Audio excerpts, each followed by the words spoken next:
L'écouter à la Chot sur Sfirat HaOmer, Halacha Aleph, c'est page 334 dans le l'écouter à la Chot.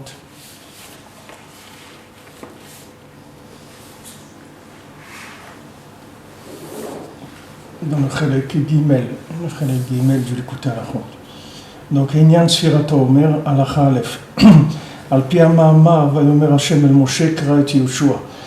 Donc, on va étudier, c'est-à-dire Rabbi Nathan, il va nous parler de la Sfirat HaOmer à travers la Torah Vav dans le Likutei Moharan. Tshuva nikra keter ki abba letayar misa'im lo omrem lo amten. Donc la Tshuva, elle s'appelle keter, c'est-à-dire c'est le principe de la couronne. Rabbi nous dit là-bas que celui qui veut faire Tshuva, on va l'aider à se purifier. Comment on va l'aider à se purifier? On va lui indiquer qu'il faut attendre. C'est-à-dire le fait qu'il attende, c'est ça la purification. Alors le principe de Keter, la couronne, c'est l'attente, puisque la couronne elle vient pour entourer la tête, donc pour créer une limite. Et comme c'est écrit, Katar Lezeir, attends-moi un petit peu. Et ça c'est le principe de Ekiye, c'est-à-dire je serai. C'est-à-dire que maintenant, comme Rabbi nous rapporte là-bas, tant que quelqu'un n'a pas fait tchouva, c'est comme s'il n'existait pas. Et maintenant qu'il est venu pour faire tchouva, alors on lui dit attends, et tu vas arriver. C'est-à-dire que maintenant la tchouva, c'est d'attendre, de te préparer à l'existence, qui est la tchouva. Donc la première étape de la tchouva, c'est l'attente de pouvoir rentrer dans le monde de la Tchouva, dans le monde de la Torah, dans le monde de l'Avodat Hashem. Cette attente-là, c'est elle-même qui purifie de toutes les avérotes que quelqu'un il a pu faire et de tout son éloignement. C'est pas ce qu'il va faire, c'est sa capacité d'attendre. Si quelqu'un il est capable d'attendre, ça va le purifier. Maintenant, cette attente, elle peut durer 1 heure, elle peut durer 10 ans, elle peut durer 50 ans. Il n'y a pas de... C'est pas nous qui calculons cette attente. Akadosh Baruch Hu, il sait chacun combien de temps il doit attendre, et le jour où il est prêt, on le fait rentrer. Et après, il aura une nouvelle attente par rapport au niveau supérieur dans lequel il voudra rentrer. Rabbi Nathan, il dit maintenant, comment arriver à avoir cette attente-là positive, cette attente qui fait progresser? C'est par le fait qu'on va se taire pour Hachem, c'est-à-dire Ishma biziono, il tombe vishtok. Il va entendre son bisayon, c'est-à-dire on va lui faire honte, on va lui faire des affronts. Il va se taire, il tombe vishtok, il va se taire dans sa bouche et il va se taire aussi dans son cœur. C'est-à-dire il va avoir un silence de la bouche, mais ce silence de la bouche il n'est pas suffisant, bien que c'est déjà très bien de pas répondre avec la bouche. Mais il y a un autre silence qui est beaucoup plus important, c'est le silence du cœur, c'est-à-dire d'étouffer complètement la chose dans le cœur, si quelqu'un nous a fait un affront, de ne pas du tout avoir dans le cœur quoi que ce soit. Vizbol harafot ou bizionot, et il subira des mépris, des affronts, qui kodem atshuva ou prinat achore pnei kie, v'umekan matria dam.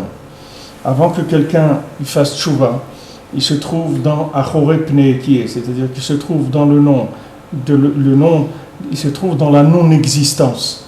La non-existence, c'est le contraire de l'existence, c'est la non-existence.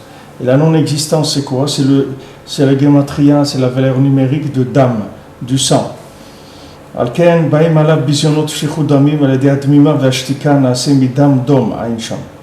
Maintenant, quand quelqu'un, donc il est plein de sang, c'est-à-dire il est plein d'émotions, de plaisir de ce monde, c'est ce qu'il y a dans son sang. Ça, c'est la non-existence, puisque la véritable existence, c'est l'attachement à Dieu.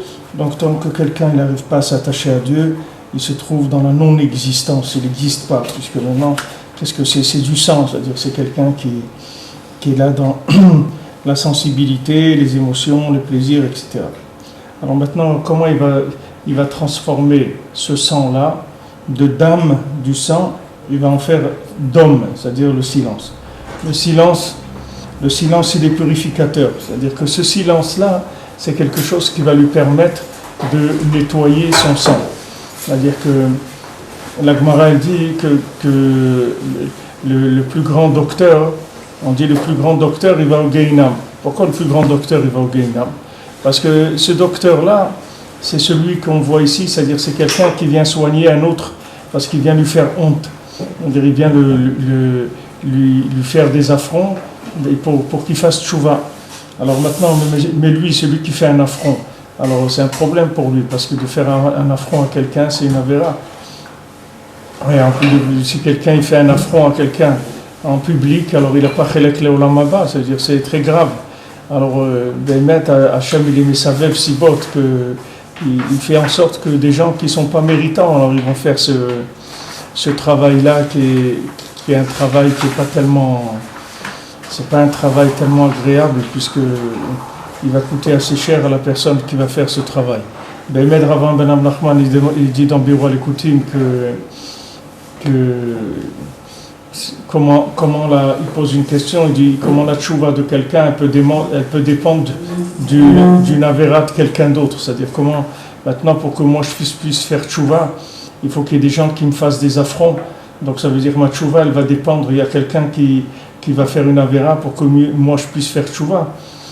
Alors la réponse il dit que non, si quelqu'un il se faisait lui-même les affronts dans Saïd Bodedout quand il parle avec Hachem, qu'il arrive à prendre du recul et à réfléchir sur sa vie et à se faire lui-même les affronts en lui disant est-ce que c'est comme ça qu'on se comporte, est-ce qu'un père il se comporte comme ça, est-ce qu'un mari se comporte comme ça, est-ce qu'un juif il se comporte comme ça, que lui-même il se fait les affronts. Alors il n'a pas besoin que quelqu'un d'autre lui fasse des affronts. Parce qu'on peut aussi se demander si quelqu'un il habite tout seul sur une île déserte, donc jamais il va faire tchouva dans sa vie, il n'y a personne qui va lui faire honte. Alors ça y est, jamais il pourra faire tchouva. Non, il pourra faire tchouva en se faisant honte à lui-même. C'est-à-dire que lui-même, il prend conscience de son éloignement. Comme Rabbeinu, il a demandé une fois à Rabbi Nathan, il lui dit, mais est-ce que tu deviens rouge des fois quand tu es devant Hachem? Alors, Rabbi Nathan ne comprenait pas trop ce que Rabbeinu voulait lui dire. Rabbeinu lui dit, mais pas tout. Il lui dit, est-ce que tu as honte d'Hachem? Et Rabbeinu lui a dit, moi j'ai honte, je deviens tout rouge, j'ai honte devant Hachem. C'est-à-dire que Rabbeinu, il avait ce lien lui-même, c'est-à-dire qu'il n'avait pas besoin que quelqu'un lui fasse ça. C'est-à-dire lui-même, sa sensation d'Hachem, elle faisait qu'il devenait rouge. Maintenant, quand on devient rouge, c'est quoi? C'est le sang qui sort du côté gauche du cœur et qui monte dans le visage. Alors quand ce sang il sort du côté gauche, c'est de là où il y a tous les damim, c'est tout le sang des ta'avot de ce monde, il se trouve du côté gauche du cœur. Alors quand on reçoit un affront, ce sang-là, il sort de là, et c'est ça la tchouva. Si quelqu'un veut faire sortir son sang, alors il doit accepter qu'on va lui faire honte. Il doit savoir que c'est ça le chemin de la tchouva, il ne doit pas chercher lui-même à ce qu'on lui fasse honte. Ça va venir tout seul. Il n'a pas besoin de s'occuper de ça, ça va venir tout seul. C'est-à-dire cette sensation d'avoir honte. Et même des fois, le fait de ne pas arriver à progresser, c'est une honte. Des fois, quelqu'un il veut faire quelque chose. Ça fait des années, il dit je vais faire ça, je ne vais plus faire ça, je vais faire comme ça. Et puis il n'arrive pas. Ça même, c'est une honte. Alors il dit idom vishtok, idom bépé, ishtok balev. C'est comme ça qu'il expliquera avant Nachman. Que quelqu'un il doit se taire dans sa bouche et surtout se taire dans son cœur. Quelqu'un il m'a fait du mal, il m'a fait ça, il m'a fait honte en public, il m'a fait... Mais des fois, quand on sait ça, quand on connaît la Torah de Rabbi Nachman, des fois c'est un nisayon pour recevoir le bisayon, parce que c'est tellement quelque chose qui est bien et tout. Des fois, je me souviens, quelqu'un, une fois, il m'a fait honte comme ça dans une choule, mais vraiment, c'était vraiment Menachamaïm, parce que c'était pas logique du tout. Alors il est venu, il dit, mais pour qui tu te prends, toi, tu mets les tefilines de Rabbi Noutam, mais qui tu es pour mettre des tefilines de Rabbi Noutam? Pour qui tu te prends? Un grand chassid, tu crois que tu es un chassid? Et comme ça, et pendant un moment, et moi j'arrivais pas, ça me faisait rigoler, c'est-à-dire j'arrivais pas à... Je voulais avoir mal pour que ça marche, mais j'arrivais pas, parce que c'est tellement... Quand on sait que c'est comme ça que ça marche, alors on est un peu blindé, c'est un petit peu difficile. Alors que quelqu'un qui ne sait pas ça, alors ça le choque, il dit... Mais quand on sait ça, alors ça fait un petit... Maître Avraham Ben Nachman, il dit que si quelqu'un il savait qu'est-ce que c'est de recevoir un affront, alors il irait au mikvé avant. Normalement, il faut aller au mikvé avant. Il dit comment ça vient, Bessechadat, ça vient de façon, par surprise. Alors, on ne peut pas se préparer à ce genre de situation. Et normalement, il faudrait aller au mikvé avant de recevoir un affront, tellement que c'est quelque chose qui purifie, c'est-à-dire qu'il faut être apte à recevoir ça. Et des fois, de notre comportement lui-même, c'est honteux. On est honteux de nous-mêmes, c'est-à-dire qu'on n'a pas besoin que quelqu'un nous dise. Juste de s'être comporté comme ça nous fait honte. Alors il dit qu'avant la tchouva, il se trouve achoré pene ekiye, c'est-à-dire il se trouve dans la non-existence. L'existence, la Gemara, elle dit tov shelo nivra mishe nivra. C'est mieux que quelqu'un, il n'aurait pas été créé, c'est mieux qu'il aurait été créé. Alors on dit alors quoi, c'est quoi l'homme? C'est mieux qu'il ne vive pas, c'est mieux qu'il n'existe pas. Elle dit non, ça on parle de quelqu'un qui ne fait pas de tchouva. Quelqu'un qui ne fait pas de tchouva, qui ne revient pas vers Hachem, c'est sûr que quelqu'un qui a passé toute sa vie, il n'a pas découvert Hachem, c'est dommage pour lui le pauvre, parce que tout ce qu'il a payé comme truc dans ce monde, des souffrances et des déceptions, et des illusions, des désillusions, etc., c'est dommage parce que ça ne servit à rien. C'est sûr que la Gemara, des gens comme ça, elle dit il vaut mieux qu'il n'existe pas, ça c'est sûr, parce que c'est quelqu'un, il paye la note et il prend pas la raison pour laquelle il est passé dans le monde, il la prend pas. Donc à quoi ça sert? Ça lui sert à rien. Alors la Gemara, quand elle dit vaut mieux que l'homme il n'aurait pas été créé, ça aurait été mieux qu'il aurait été plutôt d'être créé, c'est quand la personne elle fait pas de tchouva. Maintenant quand elle fait de tchouva, alors c'est sûr que c'est bien qu'elle ait été créée. Mais maintenant, il faut savoir que la tchouva, c'est le cas de la tchouva, c'est l'amtana. C'est-à-dire, animazmin les me'eve, c'est pour ça qu'Hachem il a dit à Moshe Rabbeinu, le Shem est qui est. C'est-à-dire, quand on est sorti d'Égypte, alors Moshe Rabbeinu a demandé à Kadosh Baruch Hu, il a dit, quand ils vont dire comment tu t'appelles, alors qu'est-ce que je vais leur dire? Alors il a dit, tu leur dis que je m'appelle Ekiye, celui qui sera. C'est-à-dire que maintenant, le lien de la tchouva, c'est se préparer à être. C'est ça le tchouva. Mazmin les meheve. C'est-à-dire c'est quelqu'un, il est mezouman la havaya. Donc avant la tchouva, il est achoré penekiye, ça s'appelle. Si je dis achoré penekiye, ça veut dire il donne le dos à l'existence. C'est-à-dire il est dans le sens inverse de l'existence. Celui qui cherche à profiter de ce monde, il est dans l'inverse de l'existence, parce qu'il est en train d'aller vers des matières périssables. Lui-même, c'est une matière périssable. Et lui, il va vers du périssable, donc ça y est, c'est que de la destruction, il n'y a rien du tout. Tandis que maintenant, quand il se tourne de l'autre côté, c'est-à-dire il va vers l'existence future, alors là, il se prépare à l'existence. La tchouva, c'est une préparation à l'existence. Qui dit préparation, ça veut dire patience et attendre, parce qu'il est en préparation. Maintenant, cette attente-là, c'est ça la tchouva. Faire tchouva, c'est attendre. Si tu veux traduire pratiquement, qu'est-ce que ça veut dire faire tchouva? Ça veut dire attendre. C'est ça faire tchouva. Faire tchouva, ça veut dire je veux arriver à ça, alors qu'est-ce que je fais? J'attends. Mais attendre, ça ne veut pas dire je fais rien, mais dans le résultat, j'attends. C'est-à-dire que je fais ce que je peux faire, etc., mais je ne vais pas voir des résultats immédiats. Parce que cette attente-là, c'est elle-même la purification pour pouvoir entrer dans la tchouva. Donc avant de faire tchouva, on s'appelle Ekiye, c'est-à-dire on s'appelle Achoré Pene Ekiye. On est dans Achoré Pene Ekiye, c'est-à-dire on donne le dos mamash à l'existence. On est dans la non-existence. Une fois qu'on fait tchouva, on se prépare à exister, c'est-à-dire on rentre dans Ekiye. On n'existe pas encore, on se prépare à exister.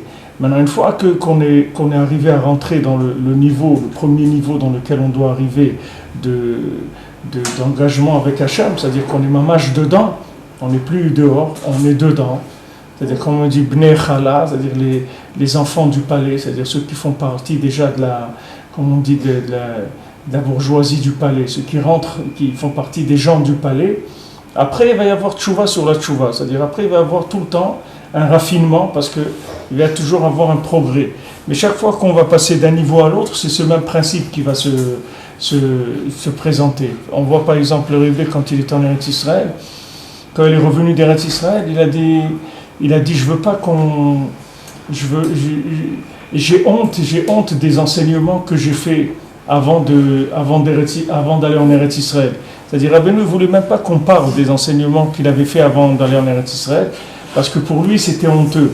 C'était honteux par rapport à par rapport à lui-même. C'est sûr, par rapport à nous, les enseignements qu'il a fait en Eretz Israël, elles valent que dans notre vie future, dans l'Olam Haba, on puisse comprendre un mot de ce qu'il a enseigné avant d'être en Eretz Israël. Mais pour lui, c'était honteux d'enseigner ça, par rapport à lui-même. Il avait honte. Comme quelqu'un, il dit, mais comment j'ai pu considérer la Torah comme ça, ou Hachem comme ça, etc. Lui, par rapport à lui, qui progressait sans arrêt. Maintenant, nous, par rapport à nous, c'est la même chose. Quelqu'un, il avance. Quand il avance, alors tous les éléments, ils vont changer dans sa vie. Toutes les notions, elles vont changer.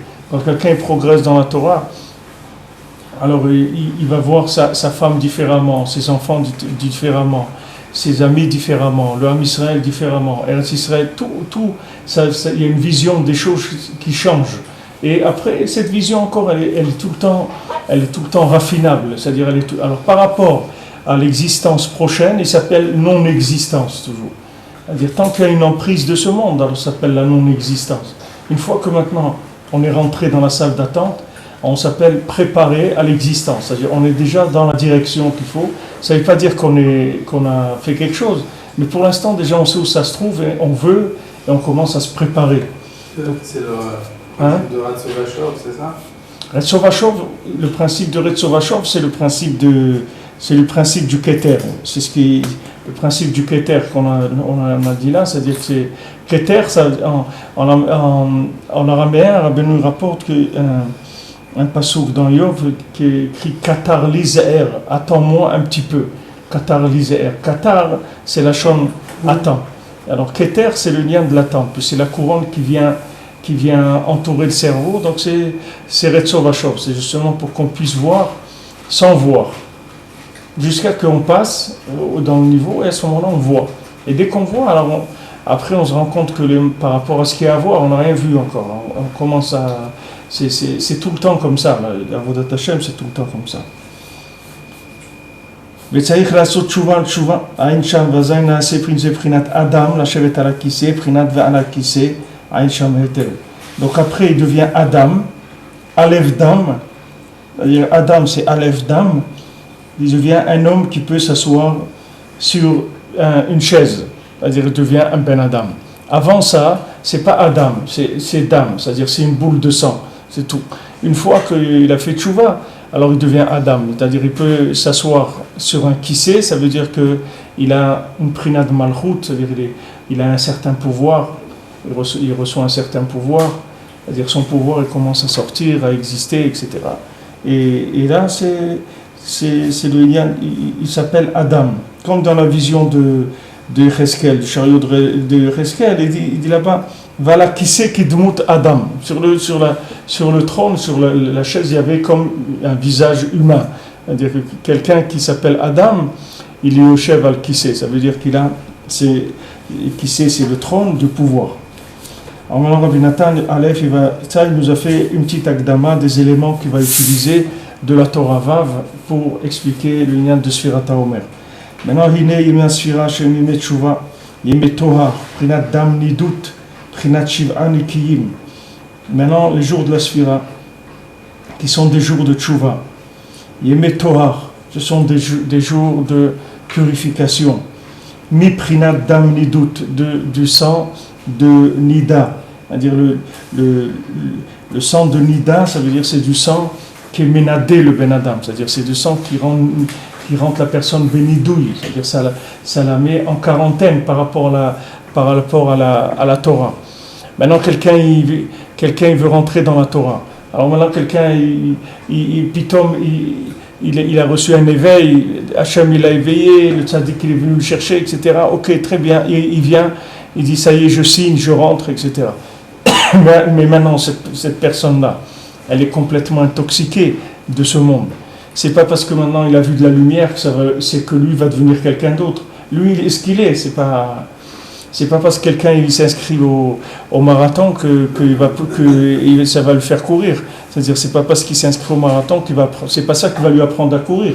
C'est-à-dire maintenant, ok, il a compris, c'est bien, la Torah, c'est Nifla, c'est super, je fonce, je signe, allez, j'y vais, ok, d'accord. Mais maintenant, tu es ce que tu es, donc maintenant il faut que tu passes par tu es béni douille, c'est-à-dire le dam, il te rend nida, c'est-à-dire c'est de rendre nida, c'est-à-dire qu'il te met à l'extérieur, c'est-à-dire que tu es dedans, mais pour l'instant, tu es un spectateur, c'est-à-dire que tu n'es pas un participant. C'est-à-dire que même ta participation, il faut savoir que c'est une participation de candidats libres, ce n'est pas une participation de gens qui sont engagés, c'est des candidats libres, et tu as intérêt à te considérer comme ça, parce que si tu te considères autrement, tu vas avoir des gros problèmes. Tu dois savoir que tu es candidat libre pour l'instant, tu es touriste, tu n'es pas un vrai, comme on dit. Même si tu mets les habits et tu mets un chapeau et tu te balances dans la tefila, tu fais tout, pas de problème. Mais il faut que toi, tu saches que tu es dehors. Pour l'instant, prinat nida, c'est-à-dire tu vas rentrer doucement. Alors le niat de Sfirat HaOmer, c'est ça, c'est que maintenant, le principe, c'est qu'on est en Égypte, on est à 49e port de la Touma, Hachem il vient et il nous fait un éveil extraordinaire, il nous enlève le libre arbitre, on sort avec Moshe Rabbeinu. Okay. Quand on sort avec Moshe Rabbeinu, on se rend tout de suite compte qu'on n'est pas du tout les gens de la situation, parce qu'on voit très bien qu'on n'est pas capable d'assumer cette chose-là. C'est-à-dire, voilà, on est sorti, mais on n'est pas capable de l'assumer. Nous, on a plein de choses, notre vie, c'est pas ça. Notre vie, elle est en Égypte, on mange là-bas des pastèques, chacun faisait ce qu'il faisait en Égypte. Alors, dès qu'il sort, il se rend compte qu'il commence à avoir... qu'il est pas... Alors, il sent qu'il est béni douille, c'est-à-dire qu'il sent qu'il est rejeté, qu'il n'arrive pas à rentrer. Alors cette période-là, elle est amère, c'est-à-dire c'est la période des 49 jours du Homer, et pendant les 49 jours du Homer, on va se préparer pour arriver à Shavuot, à Matan Torah. Maintenant, quand il arrive à Shavuot, à Matan Torah, alors c'est ça, ça va être la lumière qu'il avait vue, qui était cadeau qu'il a vu pour sortir, c'est-à-dire ce qu'on a vu le premier soir du Seder. Maintenant, ça va devenir à lui, Mamash. Ça va devenir sa Torah à lui, c'est-à-dire que ça y est, il est rentré. C'est pour ça que c'est important Sfirat HaOmer, c'est-à-dire selon comment quelqu'un fait Sfirat HaOmer, c'est comme ça qu'il va recevoir la Torah à chaque jour. C'est-à-dire combien quelqu'un chaque jour il s'est purifié. On voit bien que, qu'est-ce que c'est la purification du Homer? C'est de compter. C'est-à-dire comme quand une femme elle est nida et tout, après elle compte les jours par rapport au moment de la purification. Alors le fait de compter, c'est ça qui purifie. Qu'est-ce que c'est quand on compte, comme les gens qui font l'armée ou autres, ils mettent des traits comme ça sur le mur, après ils font la quille, les trucs et tout, ils ont fini l'armée. C'est le même principe, c'est-à-dire quelqu'un, il compte, il dit quand est-ce que je vais pouvoir rentrer. Alors ça c'est les 49 jours du Homer. On compte, c'est-à-dire pour dire quand est-ce qu'on va rentrer, quand est-ce qu'on va pouvoir rentrer, quand est-ce que cette lumière-là qu'on a vue au Seder, ça va pouvoir être à nous, Mamash, qu'on va devenir des hommes qui sont capables de vivre cette Torah. Combien d'adultes, vous voyez, c'est des adultes, mais dans la forme du corps, mais dans leur tête et leur cœur, c'est des enfants, c'est pas des adultes. C'est-à-dire un homme, il doit devenir un adulte, il doit arrêter d'avoir des comportements d'enfant. Il faut devenir un adulte. L'homme, il attend, il dit quand est-ce que je vais assumer cette chose-là? Quand est-ce que je vais pouvoir vivre cette chose-là vraiment, d'arrêter d'avoir un comportement comme ça qui est tellement loin de cette lumière? Chacun, il ressent ça. Tout ce que l'homme Israël il a ressenti à la sortie d'Égypte, chacun il ressent ça. C'est le même principe, il n'y a pas de changement. C'est le principe de quelqu'un qui a vu une lumière, qui était un éveil d'en haut, c'est-à-dire on est venu le chercher. Maintenant, les raisons pourquoi on est venu le chercher à lui, il ne saura que dans l'Olam Haba, ici il ne saura pas, parce que ce n'est pas des choses qu'on peut révéler ici. En tout cas, on est venu le chercher, on l'a fait sortir, et lui, il est ce qu'il est. Alors, comment il va faire? Alors, voilà, il sait très bien qui il est. Mais il ne faut pas qu'il oublie qu'on est venu le chercher. On est venu le chercher. Ça veut dire qu'il a une valeur. Ça veut dire que sur ceux qui sont sortis d'Égypte, il y a un cinquième qu'on est venu chercher, et les 4 cinquièmes, on n'est pas venu chercher. Ouais. Qu'est-ce qui se passe aujourd'hui? Il n'y a même pas un cinquième. Alvaï qui est un cinquième. C'est pas de leur faute alors les 4 cinquièmes. Les 4 cinquièmes, c'est pas de leur faute. On a choisi un cinquième de sortir. Oui, c'est pas de leur faute. C'est-à-dire qu'ils n'ont pas. C'était pas le moment pour eux. C'était pas le moment pour eux. Pour eux, la 49e porte, c'était de la rigolade pour eux. C'était pas encore assez. Ils attendaient de passer la 5e. Une fois qu'ils ont passé la 50e, ceux-là, ils ont commencé à se réveiller. C'est nous, c'est les gens de maintenant. Nous, on fait partie des 4-5e qui sont restés en Égypte. Pour nous, c'était trop kadosh encore, le 49e port de la Touma. Ça sentait trop le judaïsme encore. On attendait que ça passe à autre chose. Alors, une fois que c'est passé à autre chose, après c'est là où ils commencent à se réveiller. Ces gens-là, ils ont commencé à... Béhémet, si on était resté 400 ans, tout le monde serait sorti. Il fallait rester 400 ans. Mais les plus faibles, ils ne pouvaient pas. C'est-à-dire que si on restait 400 ans, c'était terminé. C'est pas 400 ans, c'est resté une minute de plus, c'était terminé. C'est-à-dire ça y est, on a consommé, on a vidé le réservoir plus vite que prévu. C'est-à-dire on a fait une tarification par rapport à ce qu'il y avait. Normalement, ça aurait dû durer 400 ans d'énergie qu'on avait. Au bout de 210 ans, c'est terminé. Donc il fallait sortir. Cette sortie-là, elle a entraîné tous les trucs.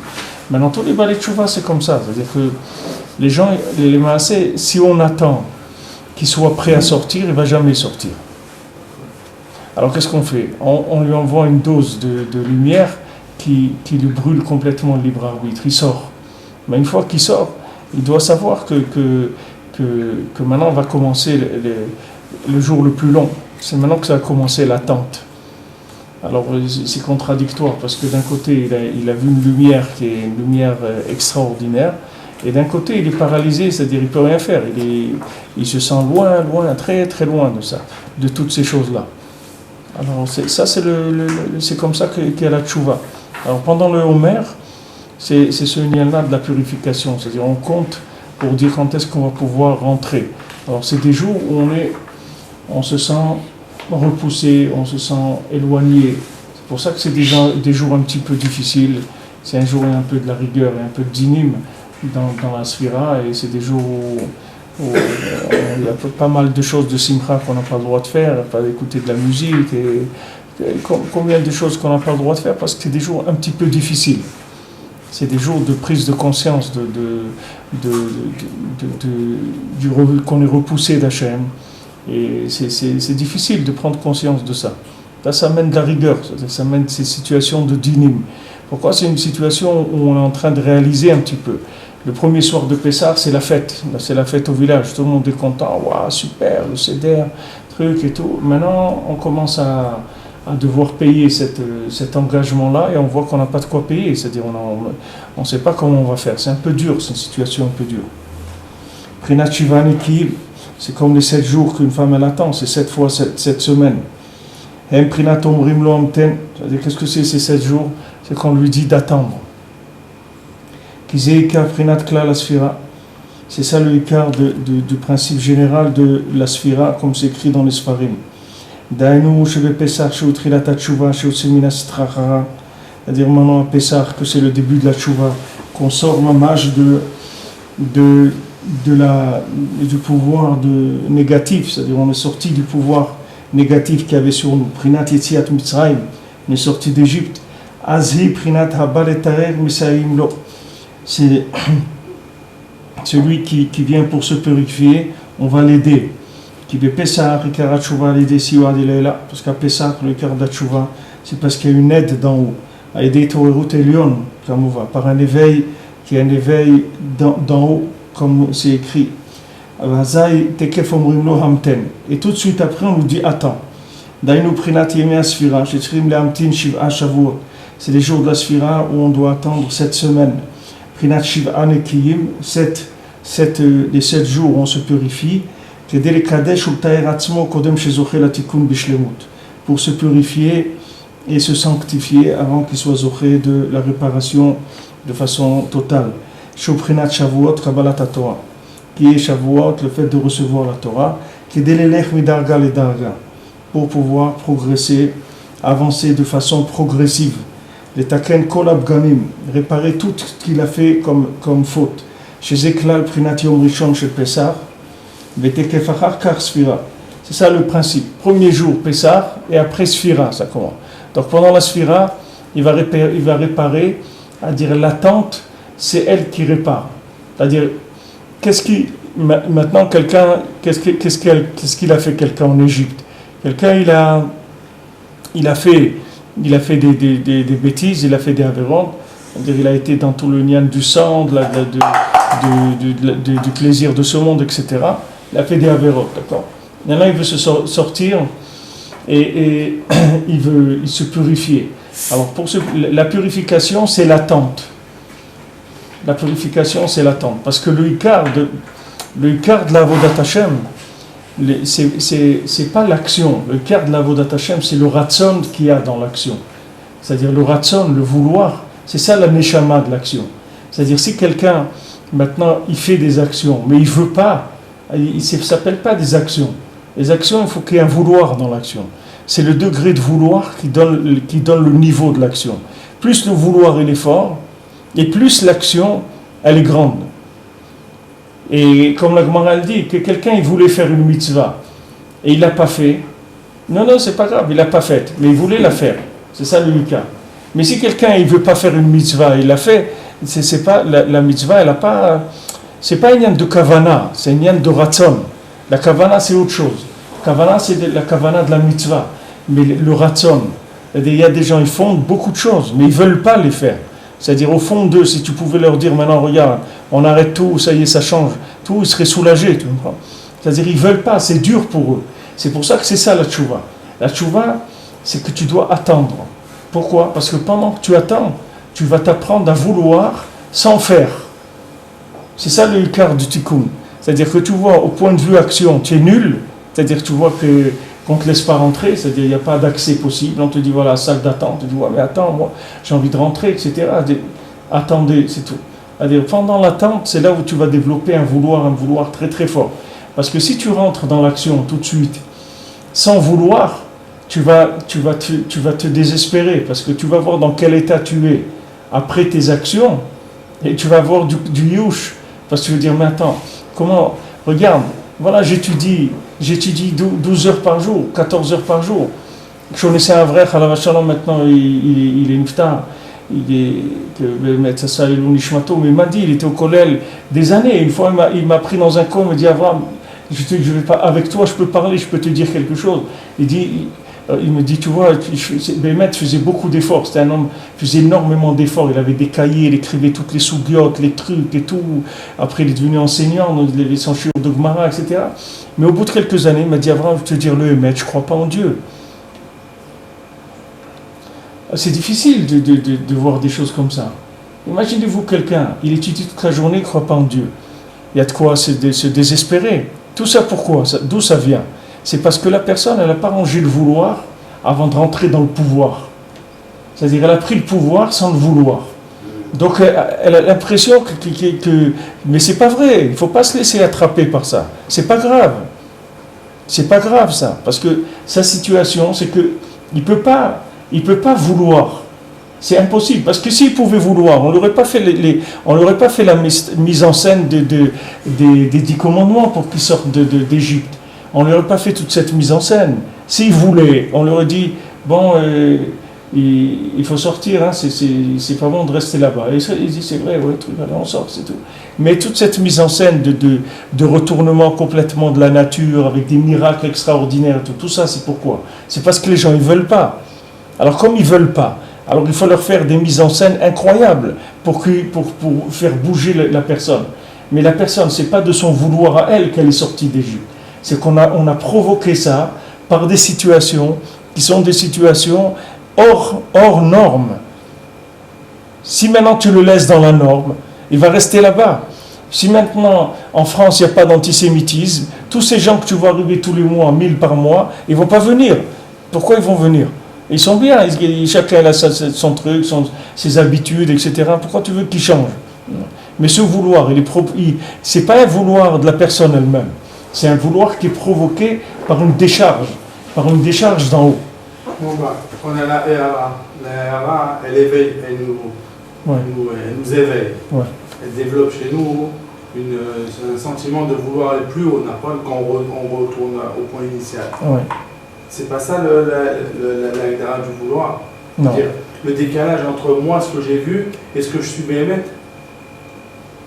C'est pas ça. Si on te met dans une situation qui est hors norme, ça s'appelle plus vouloir. Tu comprends? Quand est-ce qu'il est vouloir? C'est dans la situation normale, pas avec des nissim. S'il y a des nissim, des situations qui sont hors normes. Non, je comprends.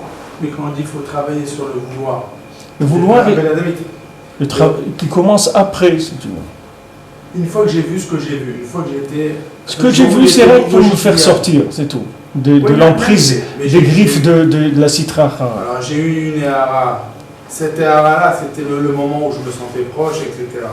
Après, je veux revenir à cette Ehara. Ouais. C'est ça, à partir de là, je commence à travailler sur le vouloir. Ouais. Alors, mais c'est relatif à ce que j'ai vu là-bas, donc. Bien sûr. Donc c'est la mesure du vouloir auquel moi je dois atteindre. C'est la mesure de la chose à laquelle tu dois arriver. Ouais. C'est ton vouloir. Il doit être au niveau de cette chose-là. Ouais. De ce que tu as vu pour sortir d'Égypte. Ouais. Ce qu'on t'a fait voir pour sortir d'Égypte de façon complètement gratuite, ça va devenir payant maintenant, c'est tout. Ce que tu as pris gratuitement, maintenant il faut que tu le payes, c'est tout. Et je le paye par l'attente. L'attente, parce que c'est l'attente qui va te faire fabriquer la monnaie pour payer. Et le fait de s'exciter et d'essayer de faire des efforts et de se bouger à droite à gauche, ça ne travaille pas sur le vouloir, ça? Aussi,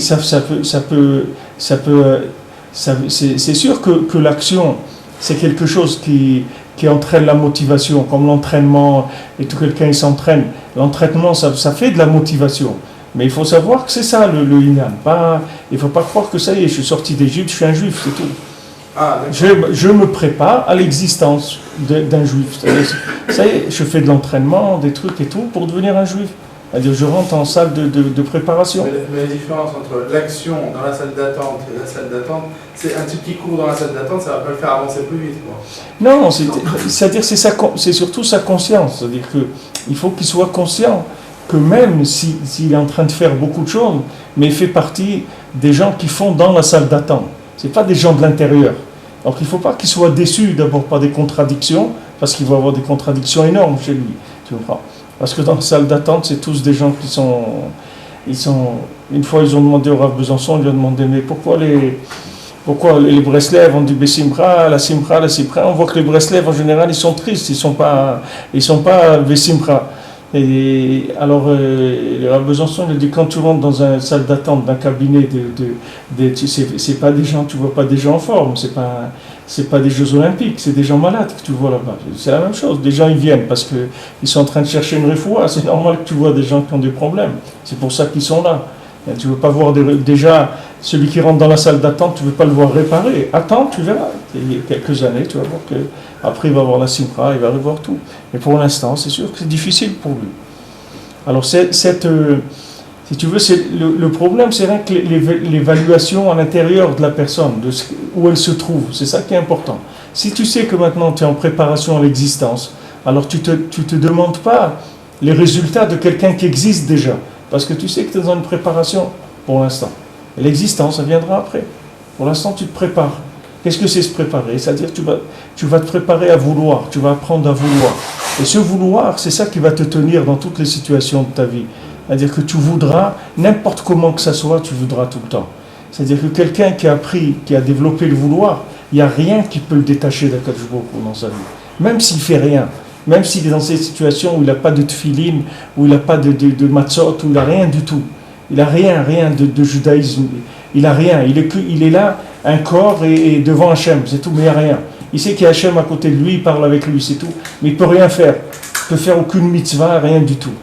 Alors ça, c'est que le vouloir qui peut tenir dans des moments comme ça. Quelqu'un qui n'a pas le vouloir, c'est fini. Quand la situation, elle se prête pas à l'action, alors il est perdu complètement. Ça, je vous donne un exemple extrême, mais chacun dans sa vie, c'est comme ça. Quand il est déstabilisé dans ses repères, alors il sort complètement du judaïsme. Parce qu'il n'arrive pas à faire ce qu'il voulait faire. Alors que s'il sait que maintenant, il est dans une période où il est en train de se purifier, et que l'écart de sa purification, c'est l'attente pour développer le ratson, alors ça va, il est tranquille. Ce qu'il peut faire, il le fait, mais pour l'instant, c'est un entraînement, ça ne compte pas vraiment. Ça ne compte pas. La conscience à ce moment-là, c'est chez le Hassanigoy. C'est pas rien que chez l'Oasanigo. Chez l'Oasanigo, c'est une forme de réseau, mais il y a beaucoup d'autres choses que tu dois. Que tu dois trouver seul, sans mitzvah, sans rien du tout, face à Kodesh Baruch Hu. Moi, je suis un enfant de mon père, mais ça change rien à ce que je fais et ce que je veux pas. C'est pas ça qui change. C'est-à-dire mon lien avec mon père, il est pas. C'est pas quelque chose qui a un rapport avec ce que je fais ou je fais pas. Je peux pas faire maintenant, je peux pas faire, c'est tout. Mais je veux faire. Quand la Gemara dit Marshava Tova, Metzarfa le Maaseh. Qu'est-ce que c'est Marshava Tova? Marshava Tova, ça veut dire quelqu'un il veut faire une mitzvah, il peut pas la faire. Ben, il y a un autre qui fait, mais il n'a pas envie de faire. Alors Hachem il prend l'action de celui qui voulait pas faire et qui fait, et il la connecte avec celui qui voulait faire et qui ne pouvait pas faire. C'est-à-dire ça, Metzarfa le Maaseh. C'est ce qu'on a étudié ce matin dans la Torah 35. C'est-à-dire qu'il dit que quelqu'un qui fait Maaseh Matan Be'emunah, il reçoit une énergie de mochin, de moire pour étudier la Torah. Il dit, mais maintenant, lui, il ne peut pas étudier la Torah. Il n'a pas de tête pour étudier, ce n'est pas un Talmid Chacham. Donc, à quoi ça sert cette énergie mentale qu'il reçoit quand il fait son commerce dans la Emouna? Et Dieu elle va servir à son copain avec qui fait partie du même Shoresh Neshama, que lui, c'est un Talmid Chacham, mais lui, il ne fait pas de Maaseh Matan. Donc, lui, il n'a pas ce chidouche des mochin. Donc, lui, il va lui donner le chidouche des mochin à son ami que lui, il étudie la Torah. Et ils vont faire une équipe. Ils vont travailler en équipe. C'est ça la tzedaka aussi que les gens ils donnent. Quand des gens ils font du commerce, ils disent voilà, moi j'étudie pas et tout, mais je vais donner la tzedaka à quelqu'un qui étudie, comme Issachar et Zevulun. Qu'est-ce que c'est cette tzedaka? Cette tzedaka qu'il lui donne, c'est béhémet les mochin que lui reçoit quand il fait Maaseh Matan Be'emunah. C'est ça qu'il lui donne. C'est pas de l'argent. C'est pas de l'argent. Qu'est-ce qu'il y a dans l'argent? L'argent, il y a les mochin, c'est-à-dire l'esprit que lui il tire dans son travail. C'est ça qui va lui donner au Talmid Chacham qui est en train d'étudier la Torah. Et les Maaseh, ils sont associés, mais en profondeur. C'est pas qu'il lui a donné de quoi acheter du pain et des trucs. C'est pas ça le Ikar.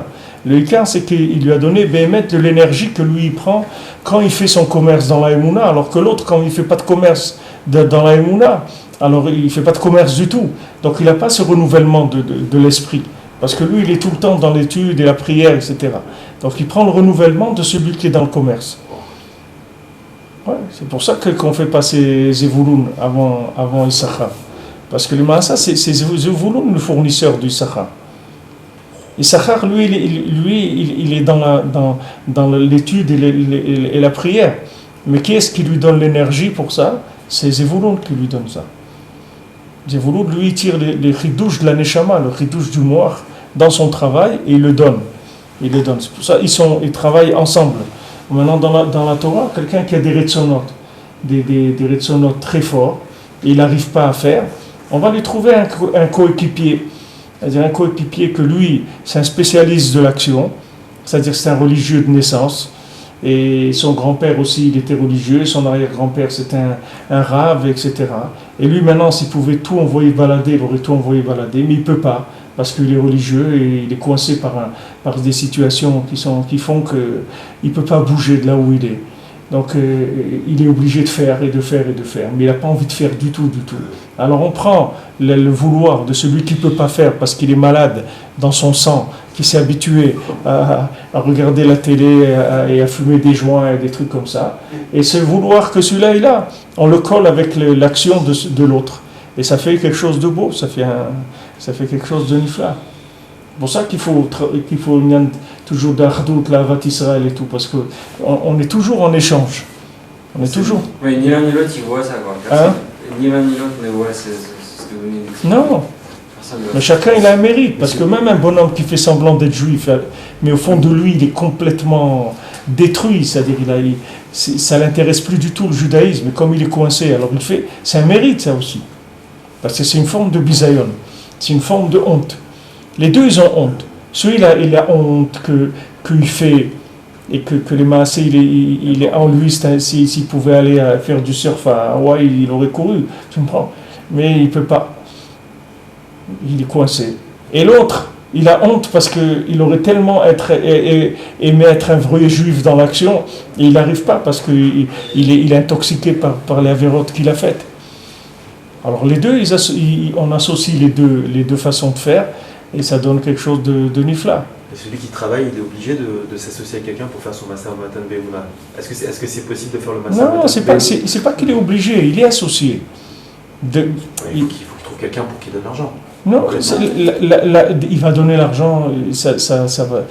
C'est pour ça que Rabbi nous dit que le Ikar du Masa Matan, tu fais pour donner la tzedaka. Ça veut dire que maintenant, le Ikar du Masa Matan, pourquoi tu fais ton commerce, c'est uniquement pour être Mechadesh de Mochin, c'est-à-dire pour amener un renouveau dans le concept d'Hachem. Mais maintenant, comme le gars qui travaille, c'est pas un connaisseur en Torah, donc lui-même, il ne peut pas profiter de l'énergie qu'il fabrique. Donc il va la donner à quelqu'un d'autre, mais c'est pas conscient. C'est des gens qui sont du même Shoresh Neshama. C'est-à-dire que chaque juif, il fait partie d'un groupe de gens. Il est dans un cercle, il est dans une équipe. Ça travaille par équipe. C'est pas des gens qui sont. Il n'y a aucun juif qui est isolé. Il fait partie toujours d'un groupe. C'est pour ça qu'un juif, il peut être seul quelque part et il peut recevoir des forces extraordinaires pour faire Avodat Hashem. Mais ça ne vient pas de lui. Ça vient d'un autre de son groupe qui lui transmet de l'énergie. Cette transmission, donc, elle passe par le Maaser, les 10% ou la Tzedaka? Elle peut passer par le Maaser, par la Tzedaka, ou même s'il n'y a pas d'action de Tzedaka. C'est quelque chose qui vient par le fait qu'ils sont ensemble, que chacun, comme dans une usine, il peut y avoir des gens qui ne se voient pas du tout. Il y a des fois des usines qui sont séparées. Il y a des usines qui fabriquent les roues, l'autre qui fabrique le moteur. Et puis à un moment, tu vois une voiture qui sort quelque part. Mais cette voiture, elle ne s'est pas faite là. Il y a les roues, elles ont été faites là-bas, les freins là-bas, les trucs là-bas. Après, il y a l'assemblage quelque part. Le tzaddik, il assemble. C'est ça le travail du tzaddik, qui rassemble tout le bien et fait le mishkan. On dit que le tzaddik, il construit une maison pour Hachem. C'est-à-dire que le tzaddik construit la maison d'Hachem avec le bien qu'il voit dans chacun. C'est le principe du chazan, on sait que Rabbeinu dit. Le shaliach tzibur, le chazan. Chazan, Rabbeinu dit, c'est la shon chosé, celui qui voit. Celui qui voit le bien de chacun qui est dans l'assemblée. Il réunit tout ce bien. Et c'est ça qui monte vers Hachem. C'est pour ça que si un chazan il a des problèmes avec quelqu'un de la synagogue qui le déteste et où, il ne peut pas faire la tfila. Parce qu'il ne peut pas quitter la personne de la tfila. Il faut qu'il soit béchalom avec tout le monde, sinon il ne peut pas. Il ne peut pas faire chazan.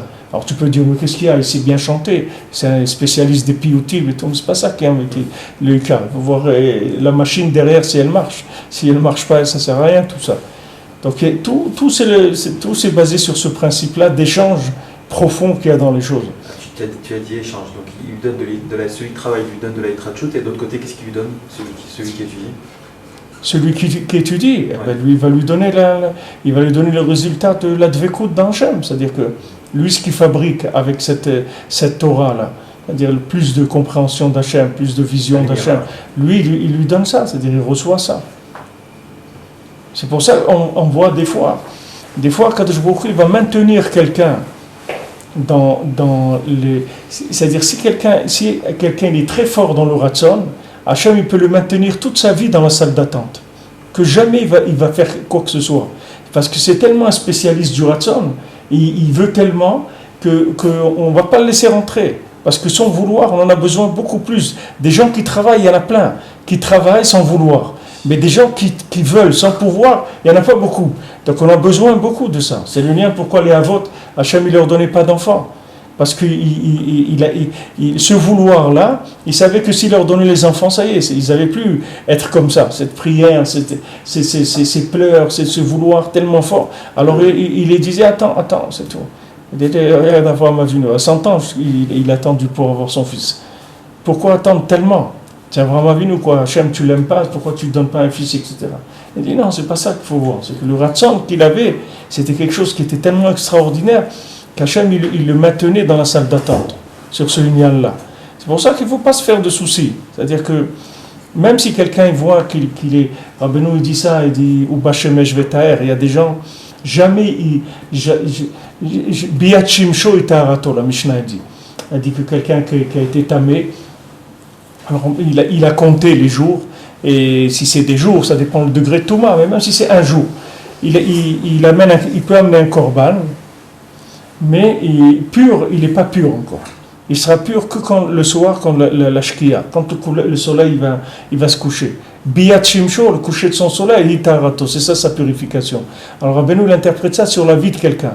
Il dit des fois quelqu'un, toute sa vie il veut, il n'arrive à rien. Et c'est vrai que dès qu'il rentre dans sa tombe, il va voir tout ce qu'il a fait dans sa vie.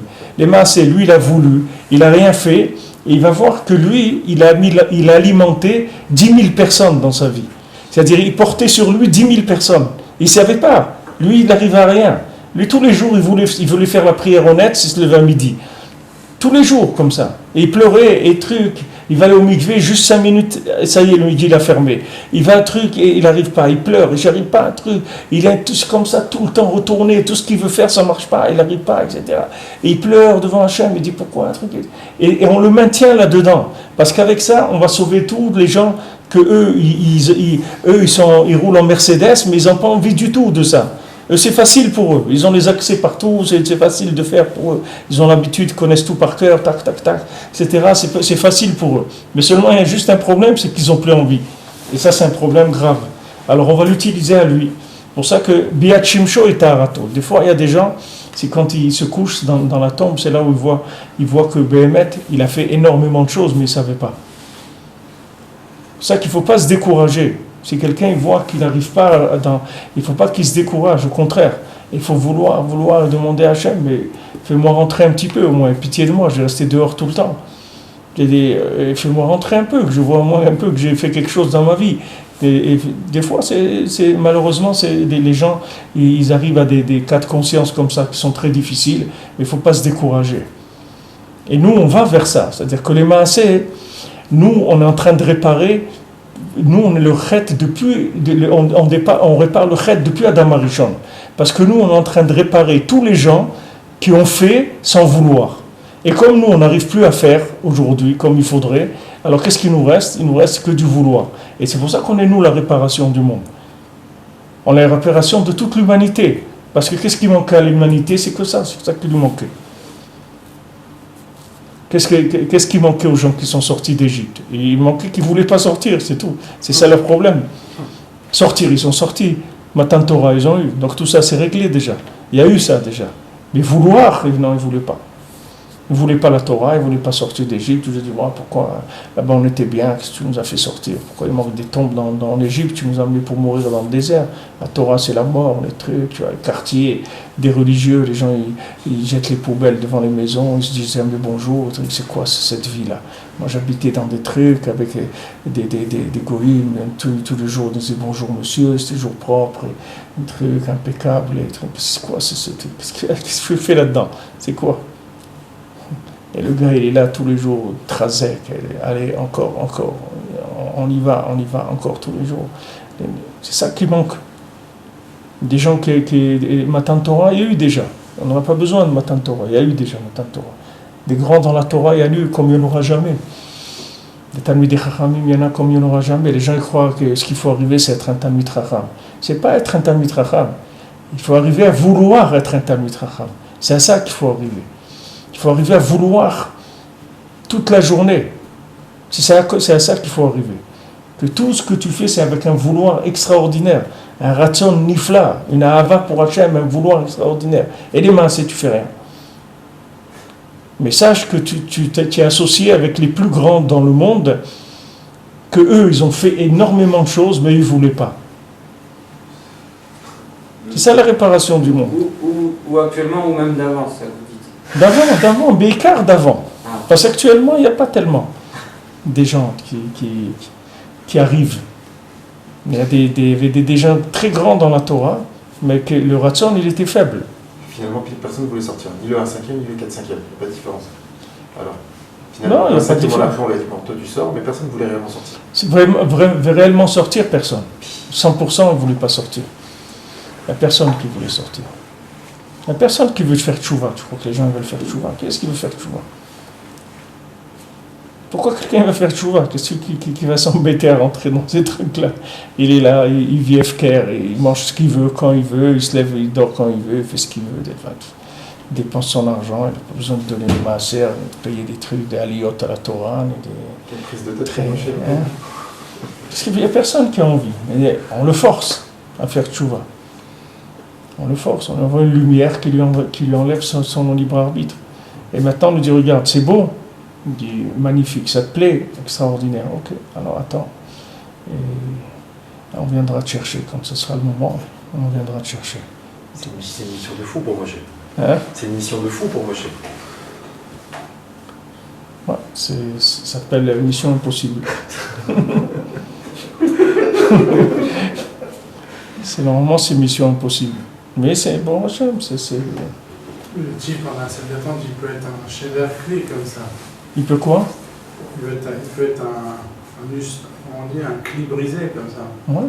Donc toute une vie comme ça, en permanence, à pleurer. S'il cherche la réussite dans l'action, il peut être cassé en morceaux. Ouais. Mais s'il sait que le vouloir est plus grand que l'action, alors il est content. Il n'y a pas de problème. Il a voulu réussir, mais il n'a pas réussi, mais il a voulu réussir. Tu vois bien que c'est le contraire du monde. Que dans le monde, ce qu'on cherche, c'est la réussite, c'est pas le vouloir. Si tu as eu ton diplôme, que tu aies voulu ou pas, ça ne change rien. Un chirurgien qui a voulu être chirurgien, qui n'a pas voulu, ça ne change rien. Il a son diplôme, il connaît son métier, etc. Mais ça change tout. Parce qu'un chirurgien qui n'a jamais voulu être chirurgien, tu vas voir un jour, il va oublier une paire de ciseaux dans le ventre de quelqu'un ou n'importe quoi. Parce que le bonhomme, il est pas du tout branché sur son truc.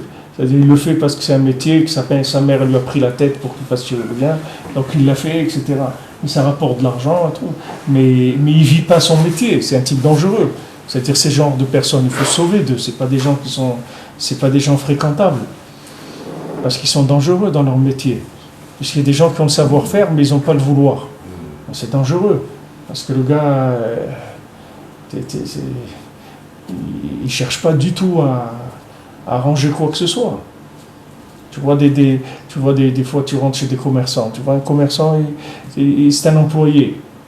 Lui, il n'a pas envie de vendre. Lui, il est là, il travaille là. Lui, il va toucher son salaire à la fin du mois. Lui, qu'est-ce qui l'intéresse, l'employé?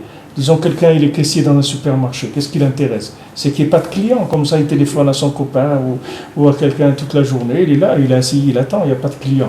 Mais c'est ça qui l'intéresse. Son truc, c'est ça. Maintenant, le patron, l'autre, il est derrière. Lui, il est en train de développer des trucs, il fait des calculs. Mais les employés qu'il a, ils ne valent rien du tout. Ils ne sont pas motivés du tout dans le travail. C'est des gens dangereux. Ils vont lui couler sa boîte. Parce qu'ils ne veulent pas. Tandis que quelqu'un qui veut, même s'il ne travaille pas très bien, mais tu vois qu'il est là, le gars, il est zariz. On dit les Kohanim, ils étaient zrizim. Qu'est-ce que c'est zrizim? Parce qu'il voulait. C'est-à-dire, il était là.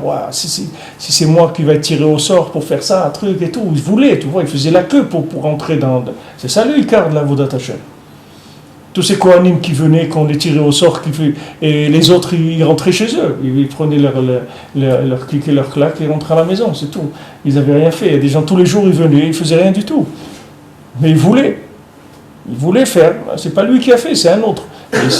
Jusqu'à même qu'ils se battaient. Il y a eu des périodes où ils se battaient, les Kohanim Mamash, pour faire Avodat Hashem. Tellement ils voulaient. Après, les Khamim, ils ont instauré des Gdarim parce qu'ils se blessaient, les gens. Tellement ils voulaient. Ouais, le vouloir, il était tellement fort que Mamash, des fois, c'était violent. Ils arrivaient à être violents dans leur façon de faire. Et ça, c'est le Icar de la Avodat Hashem. C'est le Icar. Quand quelqu'un, il perd le Ratson, il est mort. Il n'y a plus rien. C'est un truc. Mais il peut trouver quelqu'un d'autre. Il peut trouver une Neshama, c'est-à-dire quelqu'un qui a un Ratson. Hachem, il fait des associations. Les Sadikim, ils font des associations entre ces gens-là. C'est les Neshamot, parce qu'elles sont ensemble. C'est-à-dire qu'il y a des groupes de Neshamot. Chaque Neshama, on est 600 000 Neshamot, mais on n'est pas 600 000 juifs. Chaque juif, il y a des groupes entiers de juifs qui ont la même Neshama. C'est-à-dire tous, ils vivent dans la même Neshama. Alors, quand quelqu'un fait quelque chose de bien, il est mashpia sur les... Ça donne... Qu'est-ce que c'est mashpia? Ça veut dire qu'il envoie du shefar là-bas. Ça, mashpia. Mashpia, qu'est-ce que ça veut dire influencer? Ça veut dire qu'il envoie de l'énergie là-bas. Ça, influencer. Ça veut pas dire qu'il va lui parler. Il peut aussi des fois lui parler. Mais ce n'est pas nécessaire de parler. Ce n'est pas indispensable en tout cas. C'est-à-dire que l'énergie, elle passe dans tous les gens. Et ça, vous voyez tous ce qu'on appelle le principe de boule de neige. C'est-à-dire, c'est ce principe-là. Vous voyez, quelqu'un, il bouge, il y a un autre qui était à côté qui bouge, et l'autre à côté de l'autre, il bouge, et tac, tac, tac, tac, ça commence à faire des cercles, des cercles, des cercles, qui ça influence beaucoup de gens dans le même minyan. Et au départ, c'est une personne qui a commencé. Mais le premier qui a commencé, c'était très dur pour lui. Parce que lui, il a été dans un truc complètement opposé. Parce que pour percer, la première percée, elle était très très dure. Après, ceux qui sont venus avant, ils ont trouvé quelqu'un déjà qui a ouvert un petit peu. Il y a un massé comme ça, je ne sais pas si c'est avec Baba Saleh, je ne sais pas quel sadique, comme ça que il avait posé une question dans l'étude et personne ne pouvait répondre. Alors, ils sont restés comme ça avec la question. Et le lendemain matin, il y a un élève qui vient et qui répond à la question. Alors, les élèves, ils ne comprenaient pas. Ils disaient, mais comment il a trouvé? Alors, le Rav, il a dit, comme le Rav, toute la nuit, il a cherché à comprendre cette chose-là. Alors, le matin, il y a un élève qui a reçu la réponse. C'est pas lui qui a reçu la réponse. Il y a un autre qui a reçu la réponse. C'est un de ses élèves qui a reçu la réponse. Mais qui est-ce qui a amené la réponse? C'est le Rav qui a amené la réponse. C'est pas l'élève. L'élève, il a reçu un truc tout prêt déjà. C'était tout cuisiné déjà. Il y a quelqu'un qui a cuisiné derrière. Lui, il s'est battu toute la nuit. Il a prié, il a cherché, il a réfléchi, il a fait des recherches, il a truc et tout. Après que l'autre il est venu, il a, comme on dit, Mina Moukhan, il a trouvé quelque chose tout prêt. Il a utilisé quelque chose de prêt. C'est pour ça que nous, on n'a pas tellement pourquoi on est des générations de gens qui sont comme ça, un petit peu blasés? Parce que tout est prêt, c'est-à-dire ceux d'avant, ils ont tout préparé. Il n'y a pas grand-chose à découvrir dans le monde. Les énergies, les trucs, les avions, l'électricité, il y a beaucoup de choses qui sont à notre disposition. Mais par contre, nous là où on doit travailler, c'est dans le Ratson. C'est celui qui garde notre vie à nous. C'est ce vouloir-là. Alors ce vouloir-là, c'est le principe de Sfirat HaOmer. Ça, la Sfirat HaOmer. Il y a deux tzadikim qui s'étaient rapprochés de Breslev, des grands rabbanim de l'époque. Et comment ils sont rentrés une fois ils faisaient Sfirat HaOmer. Ils sont rentrés à la synagogue de Breslev. Si vous n'avez jamais fait dans votre vie ici, venez faire une fois la Sfirat HaOmer, vous allez voir ce que c'est Sfirat HaOmer. Alors ces rabbanim, quand ils sont rentrés à Breslev, ils ont entendu. Ils ont dit, si ces gens-là, ils peuvent faire de la Sfirat HaOmer un truc comme ça, ça veut dire qu'il y a quelque chose aussi de très spécial. Après, ils sont devenus des Breslevers, c'est des grands rabbanim de l'époque. Ils ont entendu Sfirat HaOmer, ils ont dit, s'il y a quelque chose qui c'est pas normal. Encore maintenant la Sfirat HaOmer, aujourd'hui, ça dure peut-être un quart d'heure, 20 minutes, mais il y a 20 ans, ça durait 1 heure, la Sfirat HaOmer. C'était plus long qu'on m'arrive, la Sfirat HaOmer. 3 quarts d'heure, 1 heure, c'est Sfirat HaOmer. 20 minutes déjà. Maintenant, c'est 20 minutes, ouais. Mais c'est rien. Ça s'appelle bâclé ici, 20 minutes. Les gens, ils partent, tu vois, il y a des dizaines qui restent. Encore à la synagogue, en train de crier, des trucs et tout. Mais c'est parce que les gens, ils n'ont plus la force, ils ont baissé le Zman. Mais avant, quand moi je suis arrivé en Eretz, il y a 20 ans, c'était 3 quarts d'heure, 1 heure, Sfirat HaOmer. Tous les soirs. Mais tu vois. Qu'est-ce qu'ils font? Viens, tu vas voir.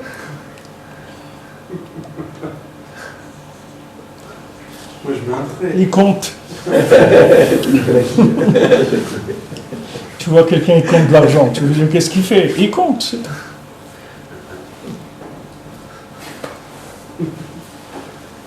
Pour ça, on dit, je compte sur toi. Ça veut dire qu'un, il compte et l'autre... Un, il compte et l'autre, il fait. Je compte sur toi. Qui est Pessah, on dit, il était que Fakharkaf Sfira, comme je le dis chez ma Baal Shem Tov. Comme on dit au nom du Baal Shem Tov. Comme le Machala Av, Keshatino, comme Trilele, Chazam, Molicho Beyado. Comme par exemple un père, quand le petit enfant il commence à marcher, alors il le tient par la main et il le fait marcher. Après, il lui lâche la main et il commence à aller tout seul. La même chose à Pessah. On l'aide et on l'accompagne avec un éveil d'en haut. tout de suite, on le laisse aller de par lui-même. Puisque maintenant, il va se réveiller, mais atzmo, il va réparer ce qu'il a fait de mal. Vous voyez, qu'est-ce qui répare le mal qu'il a fait? C'est que quand il se réveille de lui-même, c'est ça qui va réparer toutes les avérotes. Parce que les maasé, toutes les avérotes, elles viennent dans le shoresh d'un manque de ratson. C'est-à-dire, c'est le fait que la personne, elle ne voulait pas. C'est ça qui a fait qu'il a fait des avérotes. Alors maintenant, sa réparation, c'est le vouloir. C'est-à-dire que de lui-même, il va vouloir. On va essayer de faire que de lui-même, il va vouloir. Même l'éducation, c'est comme ça. Quand quelqu'un il m'a demandé, parce que son enfant, etc., il s'éloigne de la Torah, et alors la personne, elle est cassée, elle dit, mais comment moi je lui ai appris toujours des trucs, et j'étais gentil avec lui, et les trucs et tout, pourquoi il s'éloigne, etc. Alors, je vais expliquer que nous, quand on éduque un enfant, c'est qu'on fait tout pour mettre en place une structure, quelque chose dans l'enfant qui va faire, qui va vouloir. Mais le ikar, c'est que c'est horaire mais atzmo, c'est-à-dire que ce que lui va faire de par lui-même, c'est ça qui compte. C'est pas qu'il veut nous faire plaisir et il fait les mitzvot pour nous faire plaisir. Le ikar, c'est que de lui-même, il trouve un chemin dans la Torah, une connexion avec Hachem. Et à ce moment-là, ça y est, il est sauvé, c'est-à-dire il s'appelle un adulte. Mais tant que maintenant il fait par pression, parce qu'il veut faire plaisir à ses parents, ou parce qu'il a peur de ça, ou parce qu'il ne veut pas qu'on lui fasse honte, etc. Toutes ces choses-là, c'est pas avec ça qu'on devient un juif. On devient un juif quand on s'est engagé personnellement, quand on a un rapport unique avec Hachem, c'est-à-dire intime, même s'il n'y avait personne dans le monde, on ferait Avodat Hachem. Même si on était les seuls survivants de l'humanité, on ferait Avodat Hachem. Ça ne change rien. C'est pas parce qu'on a quelqu'un qui nous fait peur, qui nous motive. Parce que le tachlit, c'est de te réveiller par toi-même. Il dit ici, c'est ça le tachlit. C'est pas un enfant qui a besoin toujours qu'on lui tienne la main pour marcher. C'est un handicapé, c'est pas un enfant. Quelqu'un, il faut lui tenir la main, sinon il ne tient pas debout. Il est malade, c'est pas quelqu'un de normal. Quelqu'un de normal, il faut qu'il marche tout seul.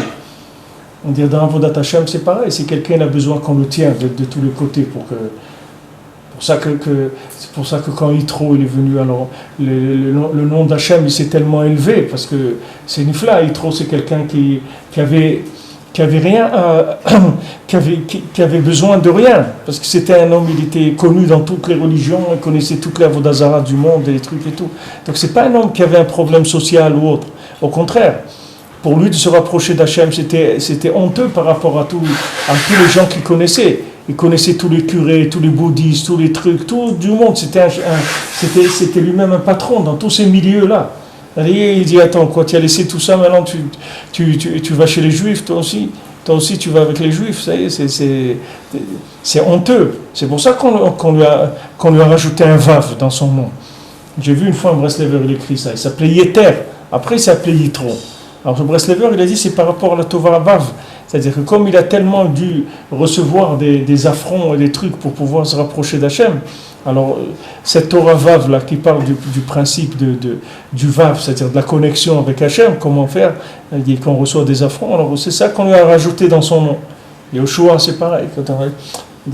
C'est des gens qui ont tellement supporté des affronts pour s'approcher de la vérité que c'est honteux. Il y a des gens qui sont dans le milieu, par exemple, de la télé ou dans les show business, les trucs et tout, d'un coup, ils font tchouva. Mais c'est honteux. C'est-à-dire, les gens autour, ils disent, mais attends, qu'est-ce qui t'arrive là? Où tu vas? Ils subissent beaucoup de honte. Plus quelqu'un il est connu, etc., plus il a honte. On voit que c'est ça le ikar. Hein? Salut, le rappel, c'était quoi? Qu'est-ce que tu étais avant? Qu'est-ce que maintenant tu nous fais semblant? Ouais, ça aussi. Et les Khataïm, Orizoar, jusqu'à aujourd'hui, lui rappelle bien sûr. Des années. C'est pour ça que c'est assourd. Puis à la fin, on n'a pas le droit. On n'a pas le droit de rappeler à un Baal Tshuva ce qu'il faisait avant. C'est assourd. Mais dans leur milieu, ouais, dans leur milieu, c'est sûr. C'est pourquoi? Parce que ceux qui sont restés dedans, il faut les comprendre. C'est-à-dire qu'ils ont mal quelque part. Parce que quand c'est des grandes vedettes comme ça qui sortent, c'est une claque pour tout le truc. Il a dit une fois quelqu'un à la radio, j'avais écouté un Baal Tshuva. Alors les gens qui qui discutait avec lui. Alors Baal Tshuva dit, regarde, tu discutes avec moi, ton monde, je le connais, je sors de là-bas. Mais là où je suis, moi, tu ne connais pas, alors ne parle pas avec moi. Parce que ça ne sert à rien ce que tu es en train de dire. Tout ce que tu dis, je le connais. Je suis sorti de là-bas. J'ai laissé tout ça. Donc viens toi ici, viens goûter, viens voir, et après on parle. Mais tant que tu ne viens pas, ça ne sert à rien, on parle avec des choses que tu ne connais pas. Moi je connais ton monde, toi tu ne connais pas le mien, c'est pas la peine de discuter. Alors c'est sûr que quand quelqu'un il sort de ces milieux-là, c'est très dur, parce que c'est des patrons ces gens-là. Je veux dire, ces patrons, c'est des chefs de file. Quand ces gars-là ils sortent, ils vont faire tchouva des milliers de gens. Avec leur mouvement, ils tirent. Pourquoi? C'est des vedettes. Parce que c'est des gens qui ont des neshamot qui sont chazakot, c'est pour ça que c'est des vedettes. C'est pas ce qu'il fait, hein. Tu vois dans les chanteurs, les meilleurs chanteurs, ils n'ont jamais réussi dans leur vie, tu comprends? Les meilleurs chanteurs qu'il y a dans le monde, jamais tu as su qu'ils ont chanté, Bichlal. Parce que c'est des gens, ils savaient chanter et tout, mais leur neshama, elle était pas grande. Tandis que des gens qui ont des grandes neshamot, même s'ils chantent n'importe comment, tu vas voir qu'il va être connu, les gens ils vont faire de lui un truc et tout. Le massé, sa musique, elle n'est pas rien de terrible, hein. Tu vois des gens, des grandes vedettes, mais on ne comprend même pas comment ils sont arrivés à être des vedettes comme ça. Ce qu'ils chantent et tout, c'est horrible. Il n'y a rien du tout dedans. Mais seulement, ils ont une force spirituelle très forte à l'intérieur. Ils ramassent les gens, c'est tout. Maintenant, imagine ce gars-là, il se reconvertit, c'est-à-dire dans un autre domaine. C'est pareil, il ramasse les gens, c'est pareil. C'est la même chose. Même si tu vois sur le terrain qu'il est plus actif comme avant, il n'a pas des milliers d'adeptes, mais à l'intérieur, il bouge. Alors ça fait des réactions, les gens ils ne sont pas contents. Les gens qui sont là, ils attaquent, ils ne sont pas contents. C'est pourquoi ça qu'Hachem, il a de la simcha, la plus grande simcha. Alors on demande, on dit, mais attends, mais Yitro, c'était un goy qui vient, qui se convertit et tout, comment Hachem, il a plus de simcha d'un juif? Mais parce qu'un juif, c'est quelqu'un de la maison, c'est pas la même chose. Un juif, c'est quelqu'un de la maison, il est à l'intérieur, c'est pas du tout la même chose. Quelqu'un qui laisse toutes ces choses-là et tout, et qui revient, ça veut dire qu'il y a un ratson qui est extraordinaire, et que ce ratson-là, il brûle toutes les clipotes du monde. C'est ça qu'Hachem il veut. Pourquoi Hachem il dit qu'il veut les Baalei Tshuva? On dit que là, un Baal Tshuva, il est Omed, personne ne peut être Omed dans des tzadikim, parce qu'un Baal Tshuva il fait, mais un tzadik il ne peut pas faire, parce qu'il ne connaît pas ces choses-là. Ce que le Baal Tshuva il laisse, il y a des choses que tu vois quand tu fréquentes le monde religieux, des choses que c'était pour toi rien du tout, c'est-à-dire de laisser ces choses-là. Pour toi, c'était même pas un effort. Tu vois, pour des religieux, c'est ça c'est le summum de ce qu'ils cherchent dans leur vie, tu comprends? Ce que toi, tu jettes à la poubelle, c'est ça que lui, il va chercher. Ce que toi, tu as mis dans les poubelles, lui, toute la journée, en train de rêver de ça, est-ce qu'il peut aller sortir une vieille boîte de conserve pourrie, là, rouillée de là-bas, pour essayer d'en faire quelque chose, gratter s'il ne reste pas au fond un petit morceau de quelque chose et tout. Alors, tu ne comprends pas ces trucs-là, mais les massés, il ne faut pas juger, parce que ce côté là-bas, il est très très dur. C'est-à-dire de se renouveler pour quelqu'un qui est dans la maison, c'est très très difficile. C'est très très difficile. C'est pour ça que souvent, un père, ses élèves, c'est pas ses enfants, c'est pas ses élèves. Des fois, un père, il a beaucoup d'élèves, mais ses enfants, c'est pas ses élèves. Tu vas voir des grands rabbinim, leurs enfants, c'est pas leurs élèves, Bichlal. Des fois, leurs enfants, ils sont loin de la Torah, très loin. Et ces rabbinim, ils ont des centaines d'élèves. Parce que le gars, il est tellement proche qu'il peut pas être mitradesh dans la chose. Tandis que les élèves, il y a une distance, ça fait une tratchout tout le temps, il y a un renouvellement. Le fils, il est très près. Il y a une Torah, on revenu par Ben et Talmid. Il y a une Torah dans l'écouté Moran, ça. Quelle est la différence entre Ben et Talmid? Que le fils, il se croit proche, alors il faut l'éloigner tout le temps. Et l'élève, il se croit loin, il faut le rapprocher tout le temps. C'est-à-dire qu'il y a une attitude qui est pas la même. Et souvent, Bémet, ça fait de la peine. Tu vois, des fois, c'est-à-dire avec le temps, on s'habitue, à vous des années, vous voyez ce que c'est les mains, la manipulation de quelque chose. Des fois, vous voyez un religieux prendre un téléphone, ça fait de la peine comment il tient le téléphone. C'est-à-dire, la façon d'utiliser le téléphone, ça fait de la peine, parce que tu vois l'attachement qu'il a avec cet objet-là. Il y a des gens, ils prennent le téléphone comme s'ils prennent un mouchoir, c'est rien du tout pour lui. Il téléphone avec, c'est tout. Mais il y a des gens, quand ils prennent le téléphone, tu vois que comment il le met dans sa main, ça veut dire que tu vois son degré de lien qu'il a avec cet objet-là. Et ça fait de la peine. Ça fait de la peine parce que tu vois quelqu'un, il a de la Torah, il a des trucs, il a un niveau dans la Kedusha et tout, et tu vois qu'il a un rapport comme ça avec un bout de plastique, des trucs, c'est désolant, c'est-à-dire ça fait vraiment de la peine. Ouais, alors comment on doit réagir face à ça? Il n'y a pas à réagir, tu travailles, c'est tout, parce que tu vas dire, tu bosses, c'est tout. Si c'est un enfant, lui il est accroché, vous avez dit des fois, lui, il s'accroche à des choses que toi, ça fait des années. Et qu'est-ce que tu veux Ton fils, il ne connaît pas ces choses-là. Il faut le laisser découvrir le monde. Il y a un prix à tout ça après. Il y a un prix. Et qu'est-ce que tu vas faire? Tu vas élever des enfants dans des prisons, dans des caves. Qu'est-ce que tu vas faire? Le monde, il est là. Toi, tu dois apprendre à vouloir servir Hachem. C'est à toi de lui apprendre l'amour de la Torah et l'amour des mitzvot et la grandeur de la Torah et des mitzvot. Mais tu veux pas, c'est pas en enlevant aux gens les moyens de trucs que tu vas en faire des juifs. Hein, c'est système de valeurs, c'est pas par rapport. C'est ça, le système de valeurs, c'est lui donner justement les coefficients des choses, lui transmettre l'amour de la chose, savoir que la chose elle est importante. Pour ça, il faut que ce soit toi qui développe ça. Mais si après on le voit en train de toucher une vieille boîte de conserve comme ça dehors, il y a un grand paradoxe. Ouais. Le système des valeurs, il est complètement bafoué là. Ouais. Alors, comment on regarde ça? Il faut avaler, il faut l'amtana. Non, il faut prier, il faut beaucoup prier. Il faut prier, il faut pas avaler, il faut pas avaler, il faut se lever, il faut sortir de son lit à 1h ou 2h du matin et tu prends tes élimes et tu attaques, c'est tout. Il n'y a pas ne crois pas que ça marche comme ça. C'est pas pour le sauver l'autre, c'est pour sauver soi qu'on dit tes élimes. Pourquoi? Parce que la raison, elle tient pas quand on voit des choses comme ça. Mais la raison, il n'y a aucune raison aujourd'hui, Baruch Hashem. Les gens aujourd'hui, ils n'ont pas de tête du tout. Les gens, leur tête, c'est comme un écran. C'est les chaînes YouTube, tu sais. Son écran, c'est une chaîne YouTube, c'est tout. Ce qui passe dedans, c'est un tube, c'est tout. Vous te dit YouTube, tu as un tube, c'est tout. Il y a type, il n'y a rien du tout. Il y a pas il passe des trucs dans sa tête, c'est tout. Tu fais des télim, tu vas lui faire passer des choses dans sa tête. La tfila, c'est le vrai pouvoir du monde. Le vrai pouvoir, c'est la malchoute du monde, c'est la prière. Avec la prière, tu peux tout faire dans le monde. Tu peux manipuler le monde entier avec la prière. C'est surtout les gens qui sont proches de toi, surtout tes enfants. Et quand tu vois qu'il n'y a pas la parole elle-même, c'est-à-dire la communication, elle ne passe pas. Alors tu communiques à un autre niveau, c'est tout. Pas au niveau tu communiques au niveau de la neshama. Aujourd'hui, c'est très facile de transmettre des choses par la neshama, c'est-à-dire sans avoir une discussion ouverte sur le sujet. Tu peux manipuler quelqu'un sans qu'il le sache, Birlam. Même sans qu'il le veuille. Tu peux tout obtenir avec la tfila. Mais seulement il faut y aller, il faut faire. Il faut passer... En tout cas, moi je peux te garantir une chose.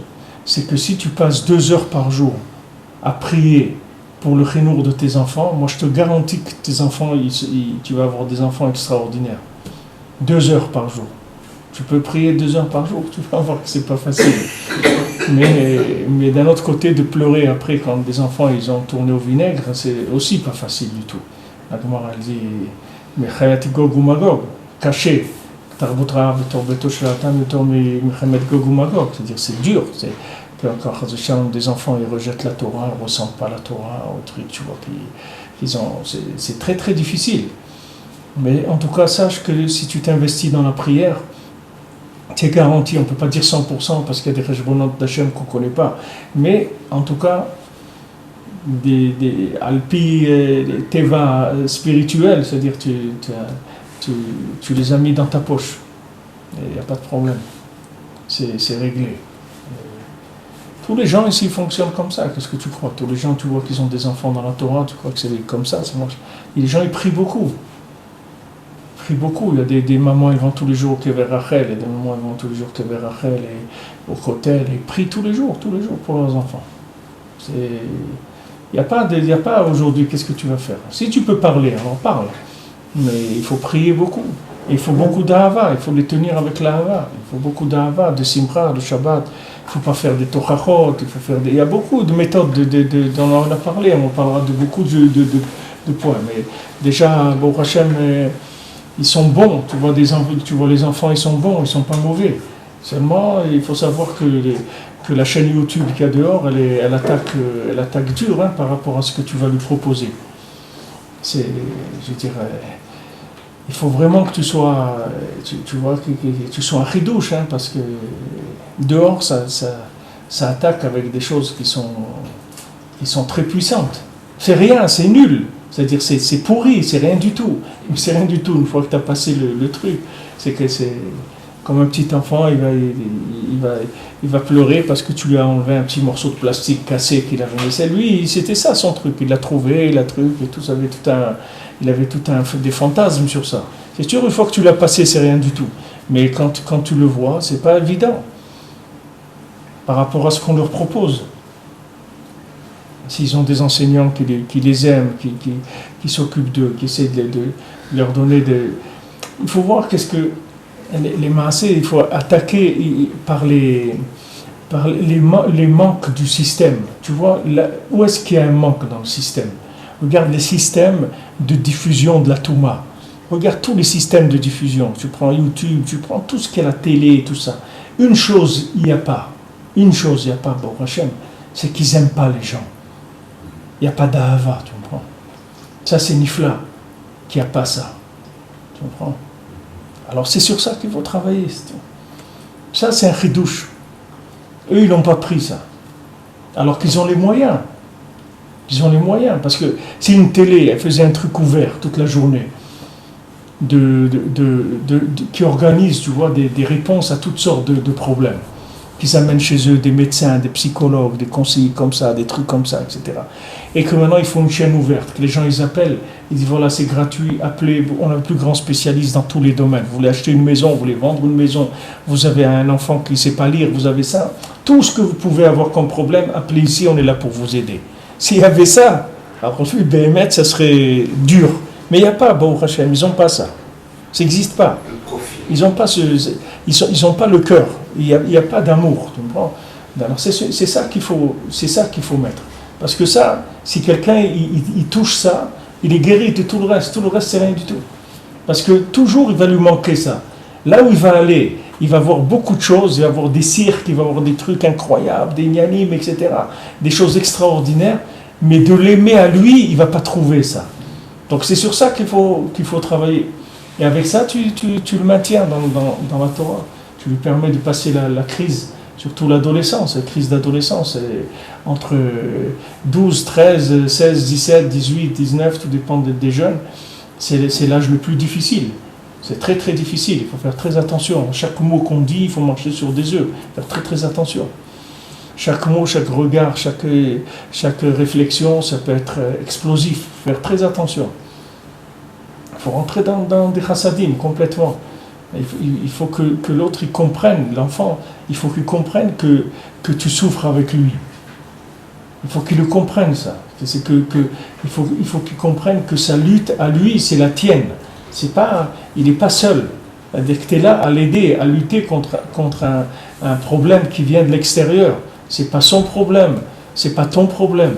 C'est qu'on est attaqué par l'extérieur. Donc on se défend.